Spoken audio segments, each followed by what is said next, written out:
You've probably told yourself this before. I'm not addicted to YouTube. I'm learning. And hey, I get it, because that's what I used to tell myself too. I'd convince myself that I was being productive, watching psychology breakdowns, business podcasts, productivity gurus. But if I'm honest, 90% of what I watched didn't change a single thing about my life. Here's the truth. YouTube addiction doesn't look like an addiction. It hides under the word educational. 1. The dopamine trap. You didn't notice psychologists have proven this again and again. Your brain doesn't get hooked on content. It gets hooked on anticipation. That moment before you click a new video, that's when dopamine spikes. Your brain whispers, maybe this one will finally change me. Spoiler, it won't. Because YouTube isn't giving you what you need. It's giving you what will keep you watching.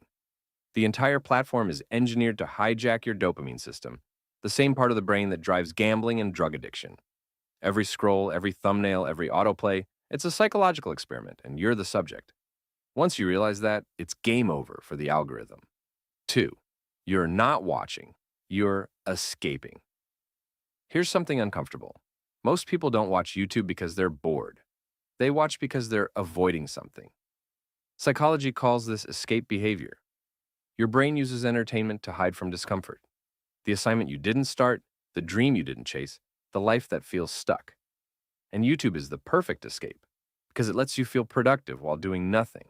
You're not watching for fun. You're watching to avoid feeling like you're wasting your life.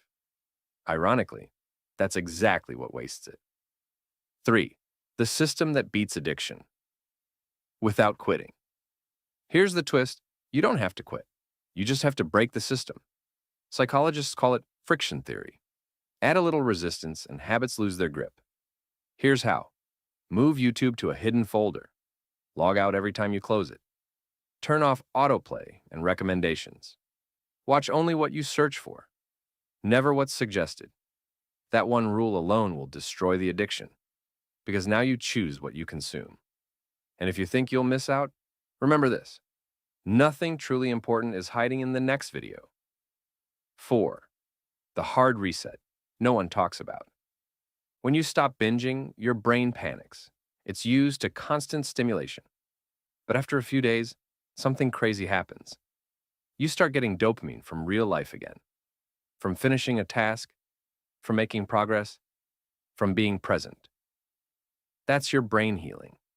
That's what the algorithm doesn't want, because a focused mind doesn't scroll. 5. The truth that'll scare you. In a good way. Psychologists at Stanford once said, the greatest addiction of our time isn't drugs. It's distraction, and they're right. Because when you lose your attention, you lose your life in pieces, one video at a time. But here's the good news. Quitting YouTube addiction isn't about deleting the app. It's about deleting the version of you that can't control it. When you decide to stop scrolling mindlessly, you don't just beat an algorithm. You become the kind of person algorithms can't control. So here's what I want you to do. Don't subscribe yet. Close this video. Prove to yourself that you're in control. And if you actually come back, not because of dopamine, but because you chose to, then hit subscribe. Because this channel isn't here to trap your attention. It's here to help you take it back. Stay aware. Stay focused. And remember, quitting YouTube isn't hard. Quitting the version of you that needs it is.